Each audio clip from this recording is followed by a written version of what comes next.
কায়দা করে কাদায় ফেলবো কিছুতেই মাথায় আসছে না। এজো, তুমি তখন থেকে কি এত ভাবছো গো? মহারাজকে বাগে আনার মতলব ভাবছি, কিন্তু মাথায় তো কিছুই আসছে না। তা এবার কি করবে শুনি? রাজবাড়ি পরিষ্কারের কথাটা মহারাজের কানে তুলতে হবে।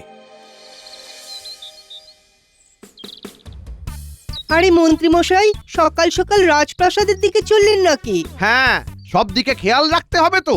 আমি এই রাজ্যের মন্ত্রী বলে কথা, তোমরা হলে সব অপদার্থ, কেউ কাজের নয়। আপনার মতো পদার্থ যে নই সেটাই অনেক। সব গোপালের কথায় ওঠবোস করো, কিছুটা আমাকে দেখেও শেখো।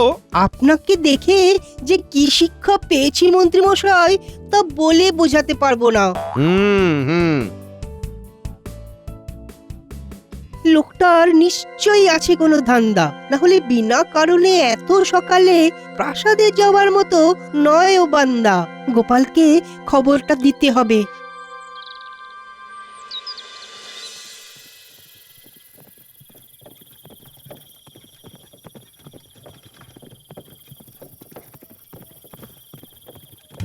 জাহাপানা, আমি কিছুতেই স্থির হয়ে বসতে পারছি না। কেন, তোমার পশ্চাতে আবার কি হলো?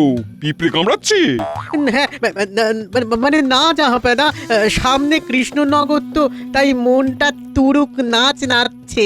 মানে তোমার কথাটা আমার মাথার উপর দিয়ে চলে গেল, এই ঠিক বুঝতে পারলাম না। আগে জাহাপানা পরিষ্কার করে বলছি, ফেরার পথে একবার এখানে নামবেন নাকি? বহুদিন কৃষ্ণচন্দ্রকে হেনস্থা করা হয় না। ও তাই বলি, আমার কেমন একটা বদহজম লাগছে। যতদিন না আপনার কবজায় কৃষ্ণনগর আসছে ততদিন এমন অনুভূতি হবেই।